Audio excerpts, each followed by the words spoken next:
Hello everyone, welcome back to my YouTube channel. Today's topic is Giardia lambda. It is also known as intestinal flagellates. Intestine में present होता है man की duodenum और upper part of the jejunum में. Morphology 2 phases में अकर होता है, ट्रोपोजॉइट और सिस्ट फेज में. ट्रोपोजॉइट जो होते हैं वो टेनिस और बैडमिंटन रैकेट की शेप के होते हैं.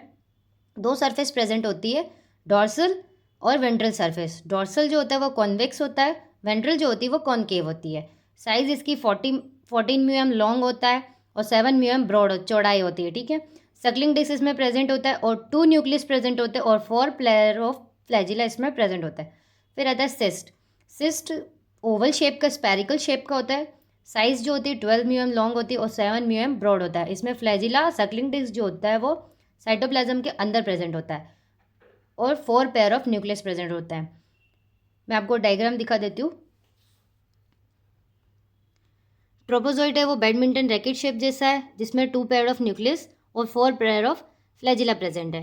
ठीक है. एक्सोस्टाइल बीच में प्रेजेंट है और सिस्ट है वो स्पेरिकल ओवल शेप का है. न्यूक्लियस जो होते हैं 4 है और एक्सोस्टाइल बीच में, और सक्लिंग डिस्क जो होती है वो इनसाइड द साइटोप्लाज्म है. अब इसकी लाइफ साइकिल पे आ जाता है. ट्रोपोजॉइट जो है वो इंटेस्टाइन में प्रेजेंट है.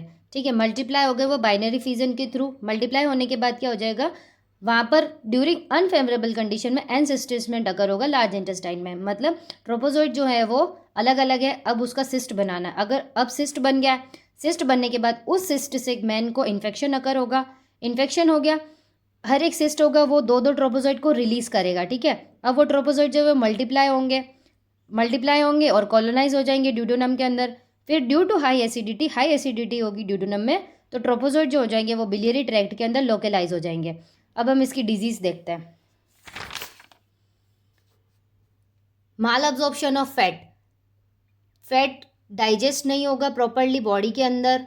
ठीक है. लूजनेस ऑफ बोवेल्स मतलब डायरिया होगा. माइल्ड स्टीटोरिया का मतलब होता है कि एक्सेसिव फैट निकलेगा स्टूल के अंदर. और पेशेंट में कभी कभी साइलेंट केस मतलब सिम्टम्स अपीयर नहीं होते पेशेंट में, कभी कभी वो डिजीज़ के साथ ही घूमते रहते. ठीक है. लैब डायग्नोस में देखेंगे माइक्रोस्कोपिक एग्जामिनेशन जिसमें अपन फ्रेशली पास स्टूल होगा उसका 2 प्रिपरेशन करवा देंगे, सलाइन प्रिपरेशन और iodine preparation. That's all. Thanks for watching.